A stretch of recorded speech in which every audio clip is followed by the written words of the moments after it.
Denny Hamlin, or I should say, the reigning Daytona 500 winner. Yeah, it was. That's a good feeling. That's a good title to have. It's something that you'll have for the rest of your life on your resume. So anytime I get introduced from here on out, it's going to be Daytona 500 champion. So yeah, really cool. How did you get your nickname?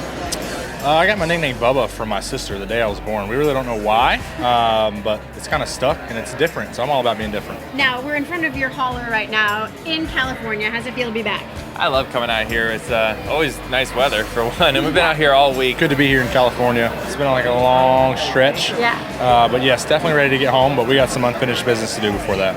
And what's the business you got to take care of? You got to win. This is the actual race hauler, so a lot of team guys, roughly 20 or so team members from the 11 FedEx team or Sport Clips team go out to the racetrack every single week. This is their home and this is where they work. I work inside the car. I'll go out there, make a few laps, feel the car out, see what the adjustments did. There is no onboard computer like there is in F1 or any kind of open wheel. We are the onboard computer in NASCAR, so they're relying on our information to go out and make the car faster. Let's go in here. As you can see, so the cars are actually above here. So they have a ramp that goes up, and then we have a backup car in case we wreck during practice. Each one of the crew members has their own locker. As you can see, this is for the pit crew here. When we do prepare food, sets here. There's a lot of spare parts in here. So this is an extra engine that we keep inside with 2 cars, engines, all the spare parts. We constantly fight all the time trying to cut the weight down on the haulers because it does weigh so much.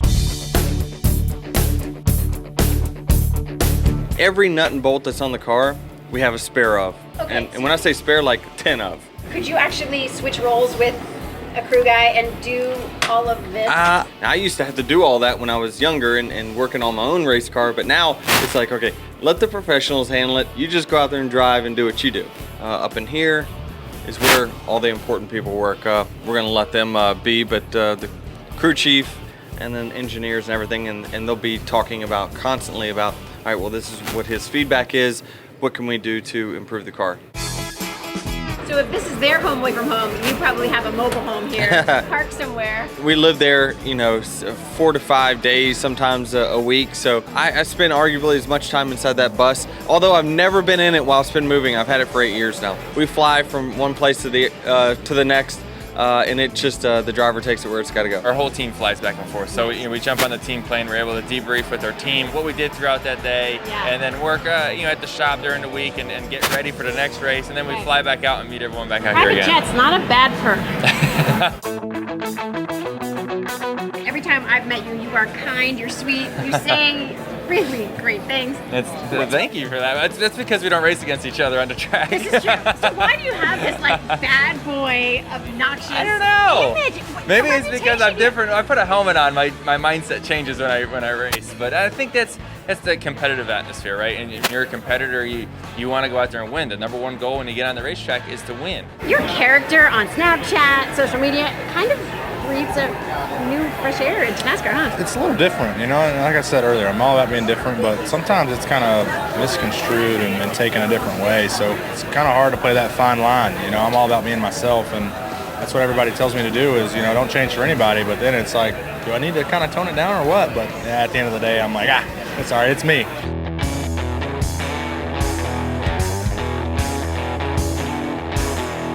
You recently married, but you're not a newlywed anymore. No, we're a year and a half into it. Yeah. They thought we couldn't do it, but here we are. How's it going? It's been awesome. It's nice to have someone there that you can bounce things off of and talk about things after, a race or something like that. It's nice to have that support.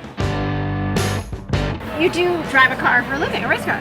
Isn't that cool? It's cool. It's like the dream job for me. That's what I always wanted to be since I was 6, I just wanted to drive race cars, and it was cool to live that out. Did you ever think, oh my goodness, I'm gonna have to have a 9 to 5 at a desk? There was times in my career that things weren't going as well as I wanted them to be, and you start thinking, okay, is there a backup plan? And I personally didn't have a backup plan. You didn't? No, because I put all my eggs in one basket, and I thought, I kind of had to do that. And there's different ways of looking at this, but for me, I think if you put 100% into something, that's your best chance of succeeding in that. You just tweeted out a photo of when you were in elementary school of saying how when you grow up you want to win the Daytona 500? Never in a million years would I thought it would have came true, but I forgot I'd actually written it until I think about 2 or 3 years ago. My mom showed me that letter and I was like, oh yeah, I forgot I wrote that. In the letter I wrote that I wanted to win it, I think in 1998, so I was many years off, like 18 years off, but hey, at least I got it done at some point.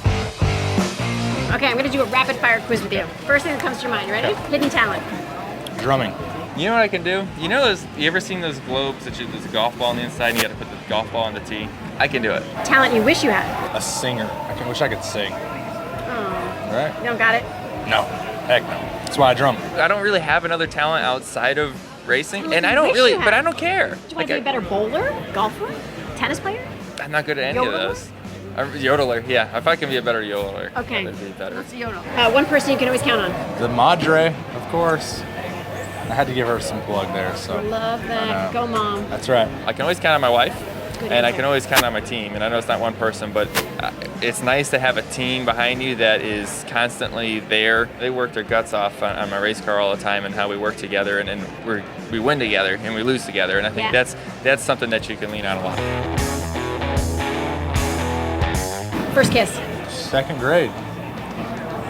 I remember that one. What was her name? Oh, I don't remember that. Brittany, my wife. Stop it. Yeah. Were you her first kiss? No. Who plays you in a movie? Will Smith would be good. Not a bad choice. He's a badass. Who would play me in a movie? Pick one. Who? Matthew McConaughey? Thank you. Yes. Matthew McConaughey. He's a cool enough dude. I would accept that Matthew McConaughey, I would allow him to play me in a movie. What'd you have for Makes breakfast this morning? I had a banana and an avocado. Eggs and toast, that's pretty much what I always have for breakfast. It's simple, easy, can be made in 5 minutes. Burger King. I eat like crap. I love it. The honesty is genius. Oh yeah, everybody thinks I eat healthy and all this stuff, and I'm like, no, not really. And then what do you eat for dinner? Cheese it. That's about it. And a Coke. That's it.